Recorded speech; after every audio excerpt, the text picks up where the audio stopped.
The ocean is a terrifying place. Be in the water on the wrong day and you can get swallowed up by a whirlpool or a riptide. I don't know what that is, but it sounds terrifying. Or if the waves are too heavy, you can fall off a boat. Honestly, there's probably a million other ways you can get swallowed up and just straight disappear. If it wasn't obvious, I'm terrified of the ocean, so much so that I avoid going into it at all costs. That being said, what better thing to kick off December than with a ghost ship? So let's go over what happened to the Mary Celeste and what led up to the crew's disappearance. And be sure to leave a like or a comment, it really does help out a lot. The Mary Celeste is a pretty well-known disappearance, so much so that I think I even mentioned it in my own iceberg video. But because it's so well-known, we have a ton of information about the boat's history, the crew, and a lot of speculation about what happened. I do think it's important to know the ship's rocky history first, though, because once you start to look into the full picture, it feels like the Mary Celeste was almost destined to fail. Production for what would later be known as the Mary Celeste started in late 1860, and it would be about a year until the ship was finished. When she finally was finished, though, she launched from Spencer's Island under the name Amazon. Initially, she was owned by a group of 9 people, including the first captain of the Amazon, Robert McClellan.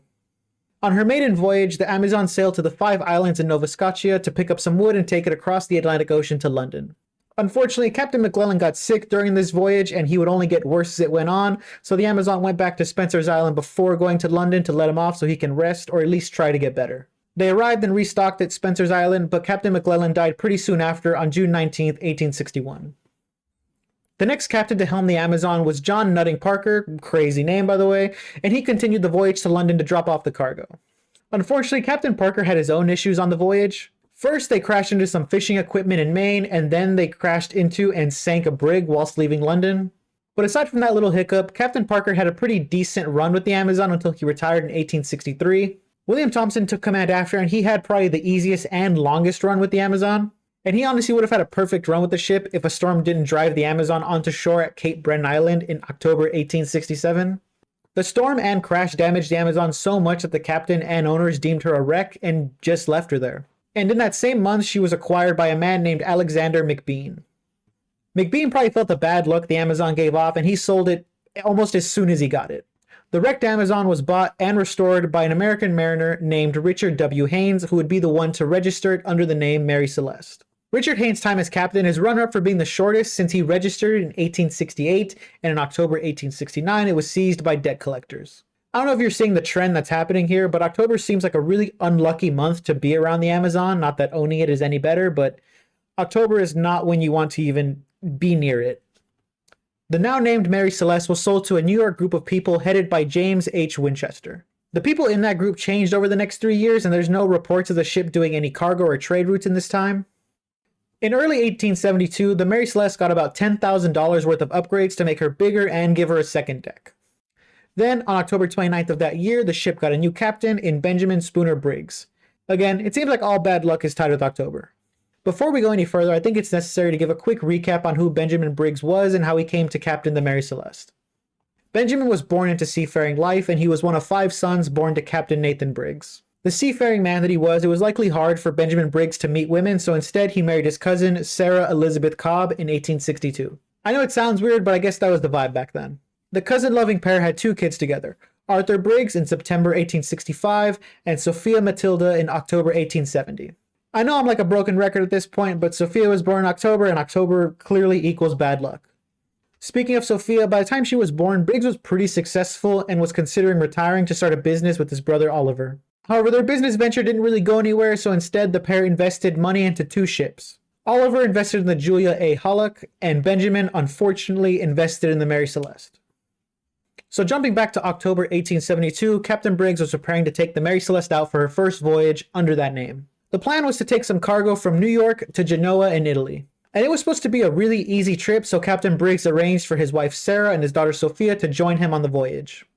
Captain Briggs arrived at the New York port on October 20th to watch over the crew as they loaded in 1,701 barrels of alcohol, which would be their cargo. Loading in the cargo took a bit of time, and his family joined him a week later once all of that was done. When November 3rd came around, Briggs wrote a letter to his mother that they were set to depart on November 5th, and that he hoped they'd have a fine passage.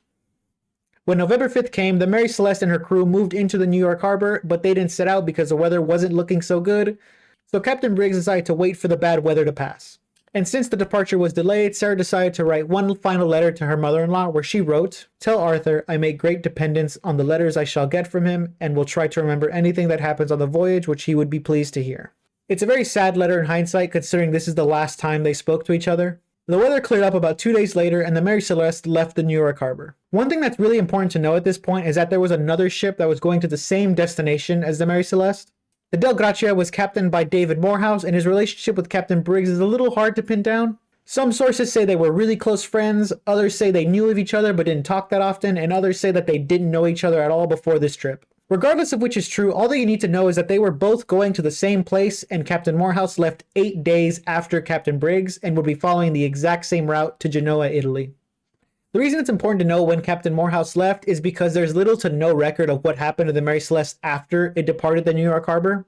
On December 5th, the Del Gracia was around 400 miles east of Azores when it spotted the Mary Celeste, adrift and with sails at full mast.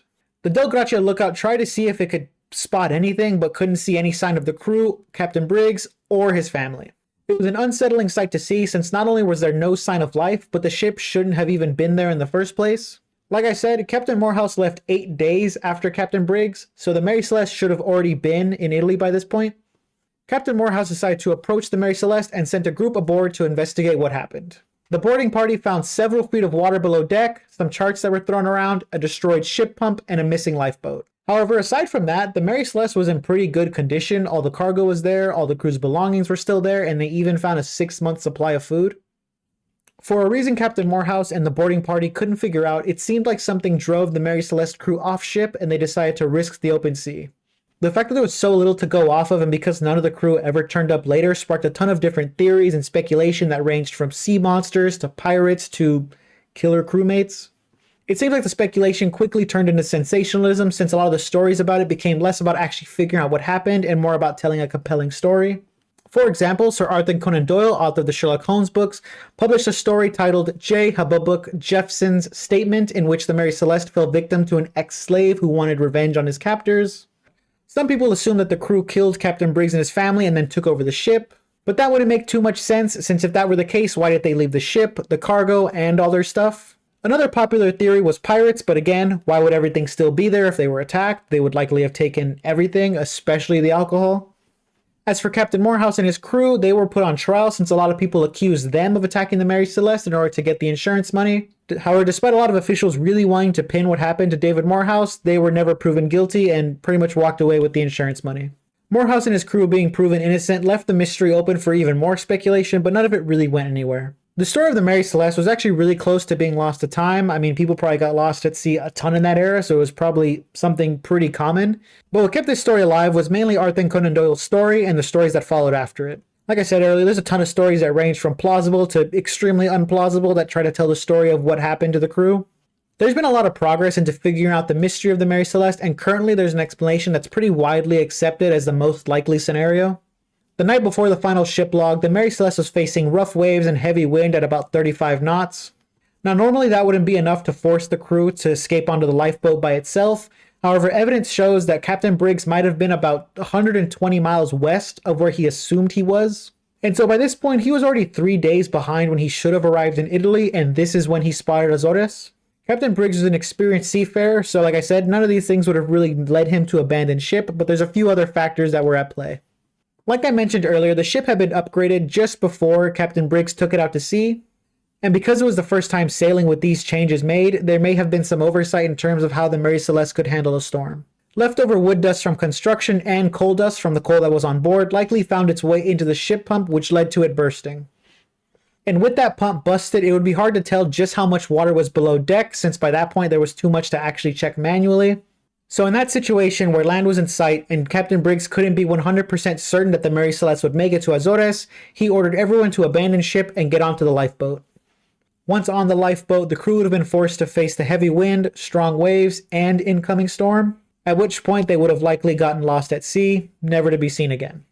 As for the Mary Celeste itself, after David Morehouse collected the insurance money, it would be passed around between 12 different captains until the last tried to commit insurance fraud by running it aground in Haiti. After that, the Mary Celeste was pretty much destroyed and left to rot on the shores of Haiti. That's all I have for you today, and I hope you enjoyed the video. Like I said at the start, be sure to leave a like or a comment, it really does help out the channel. But anyway, thanks for watching.